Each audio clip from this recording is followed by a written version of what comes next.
Episode 1. Hai. Hai. Bersama aku lagi Tiara dan Dea yang sekarang ada di episode 1 dari Catching Up with Sister. sekarang kita akan tanya-tanya pengetahuan umum ya, kayak IPS-nya gitu loh dari Syah Alam. Boleh? Kalau aku bilang nggak boleh, Ya biarin. ya boleh dong. Itu kayak ya. Aku adiknya by the way, bukan kakaknya, oke? Tapi dia kayak kakakku kan. Ya dari Michael ini juga nama kakak sih. Nggak apa-apa, awet muda. Iya, gantiin saya di SMA, dan Anda kuliah juga. Nggak unas lagi sih sesungguhnya. Kan dari UNAS kan kemudian sekarang. Oh iya ya, ampun. Oke, nah jadi bulan Februari sampai bulan Agustus kemarin itu dia habis exchange ke Malaysia, ke daerah Shah Alam, ke UiTM. Nah, pengetahuan umum nomor 1, bisa tolong dijelaskan di mana sih UiTM Shah Alam? Kan kita tahunya Sabah Sarawak nih yang terkenal karena dia di Kalimantan dan Kuala Lumpur sebagai ibu kota dengan Twin Tower-nya. Nah, kalau Shah Alam ini di mana? So, Shah Alam itu termasuk di wilayahnya Selangor. Jadi Selangor tuh kayak salah satu provinsi gitu lah ya. Tapi di Malaysia tuh bukan pakai provinsi namanya. Tapi Untuk kemudahan kita berkomunikasi, kita anggap itu provinsi. oke. Nah, dia itu sebenarnya lokasinya deket sih dari Kuala Lumpur. Kalau pakai mobil itu kisaran 30 sampai 45 menitan gitu deh.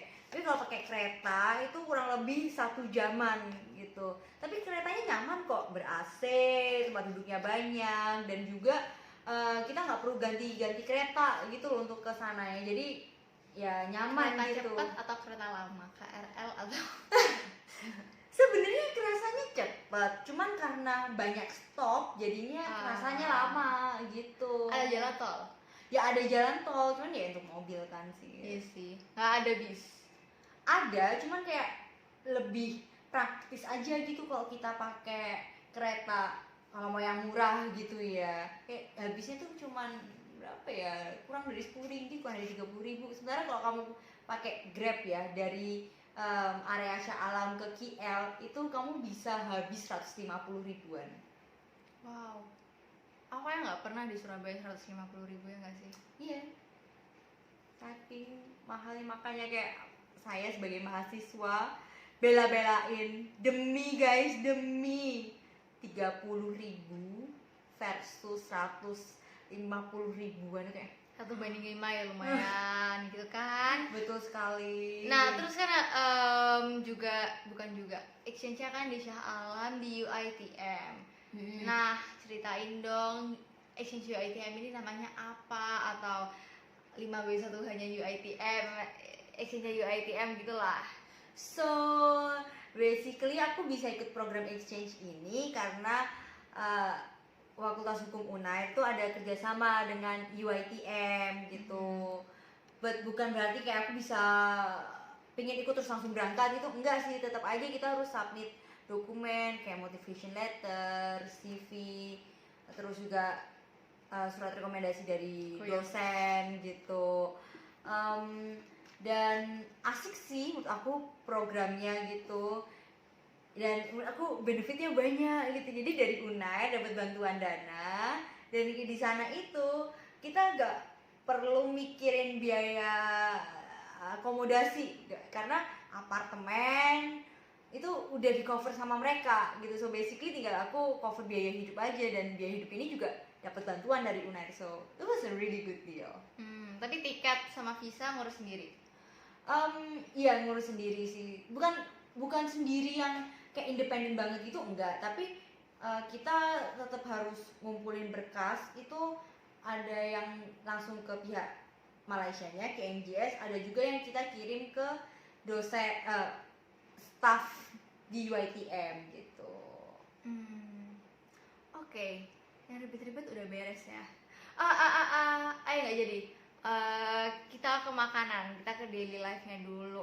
Makanannya di sana gimana sih? Makannya di sana tuh apa ya? Kurang lebih kayak Indonesia sih, tapi tetap Indonesia yang lebih beragam gitu ya. Kalau di sana tuh auto makan ini sih nasi kandar. Nasi kandar tuh kayak nasi, terus nasi putih, tapi bukan nasi putih kayak di Indonesia ya, kayak beras itu agak gede dikit gitu. Oke. Terus ada kayak kuah curry gitu, ada ayam atau daging gitu. Berapaan? Kayak nasi kayak gitu tuh kurang lebih 10 ringgitan or 35.000. Guys, emang. Apalagi kayak speaking of makanan ya, aku inget ada satu kantin di fakultasku. Jadi kayak kalau kita makan ke sana itu kita semua kayak bakalan surprise gitu sama harganya, karena di sana tuh nggak ditunjukin harga menunya gitu loh sis. Range-nya?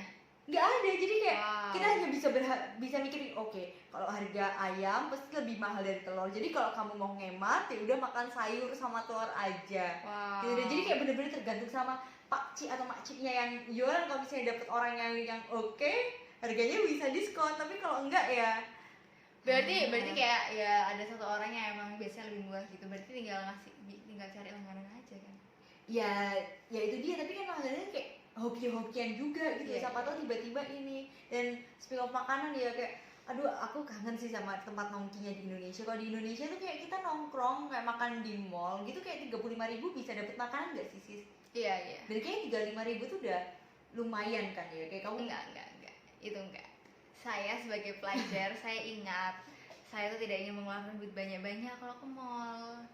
Jadi setidaknya kalau ke mall itu makan apa? Nasi. nggak, kayak aku tuh inget banget kemarin makan tteokbokki itu kayak makanan Korea, Korea. gitu loh. Itu tuh kayak satu menu 22 ringgit, kayak kali 3.500 ya 70.000 nyari 80.000 gitu kan. Masuk akal nggak sih di Indonesia? Sis, makanan Korea masa segitu sih? Mm-mm. 50.000-an guys. Oh iya. Oke, Coba deh saya kalian- bukan anak mall. Coba kalian komen deh kayak harga Korean food di Surabaya atau di tempat kalian itu kisaran berapa sih? Lebih dari 80.000 Yang di nggak? mall ya, maksudnya yang bukan take away. Kalau di take away kan beda lagi kan. Kalau take away kan ya nggak perlu ngurusin piring dan lain. Apa sih Tiara? Ya pokoknya ya aku penasaran kira-kira apakah salah ingatanku. Tapi kalau aku salah sih aku nggak nanya, kayak nggak bingung juga karena aku bukan anak mall. Yang anak mall itu ini.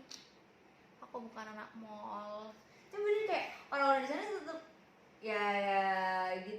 Kalau orang sana juga milih instead of makan di mall, kalau mau makannya sekalian kayak makan di luar gitu. Sebenarnya kalau di Indonesia tuh kayak masih tetap mall sentris gak sih sis? Iya. Ya, Iya kita ya. Soalnya ke mall ada semuanya. Iya. Terus tinggalnya di mana sih? Kan di Indonesia di Korea gitu kan ala-ala dorm-dorman kan, sedangkan di Indonesia ala-ala kos. Kalau di sana gimana? Prepare to hear a fancy word. We stay in apartment. Tapi jangan bayangin apartemen tuh kayak yang kece, kayak One Residence or One Residence yang di TTP ya. Terus Vian de Vu. Iya.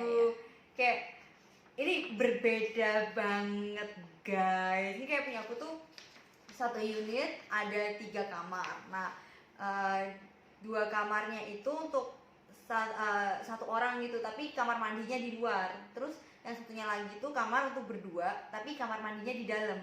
And luckily aku stay yang di kamar berdua, tapi untuk aku aja, jadi nggak perlu share sama orang lain. Karena ketebalan nggak ada orang. Betul sekali. Berarti anak-anak di sana juga di apartemen itu, atau karena Mbak Dea sebagai anak exchange jadi di sana? Mostly itu mereka stay-nya di apartemen. Tapi kalau emang di tempatku itu memang dirancang untuk international student sih. Jadi kayak satu blok beneran anak international gitu. Tapi kalau di Malaysia tuh ya, di Shah Alam ya, tuh bukan suatu hal yang baru ya. Kalau satu unit apartemen itu bisa diisi untuk kayak 14-an orang gitu. Oh. Jadi kayak misalnya satu unit 3 kamar gitu ya. Nah per kamar itu dikasih 2 bunk bed. Nah terus apartemennya itu emang deket banget, tinggal jalan kaki nyampe ekspektasi kan gitu kan ya, karena banyak orang di sana, berarti kemungkinan kayak gitu, atau harus kayak ala-ala jalan kaki, atau harus pakai kendaraan yang lama gitu. Sebenarnya tergantung sama kamu di fakultas apa. Kalau kamu di fakultas bahasa kalau nggak salah, itu deket banget, kamu tinggal jalan kaki 10 menit dan itu pun under the shade, jadi masih oke lah gitu. Tapi kalau aku anak fakultas hukum nih, fakultas undang-undang, kita tuh gedungnya di puncak bukit, jadi kalau jalan kaki udah capek, nggak sanggup deh. So yang biasa dilakukan adalah naik bis, jadi jalan kaki ke halte bis, terus ya udah deh. Bisa bayar berapa? Gratis. Oke. Nah cuman gratis comes with the consequences, kayak rame ngantri banget sumpah sih. Kayak kamu kalau udah tahu naik bis Indonesia ya, ini lebih yang maksudnya kayak kamu lihat di film-film yang kayak rame banget orangnya debet-debetan. Ini lebih ciusan lebih banget dan ekstrim. Oke. Bener, kayak aku tuh sampai duduk di duduk sih, berdiri itu di pintu keluarnya gitu loh sis. Itu kayak rame banget, nggak bisa dinyemil-nyemilin lagi. Dan mana lagi ya, kita tuh jadi sama apartemenku tuh ada halte yang terdekat gitu loh sis.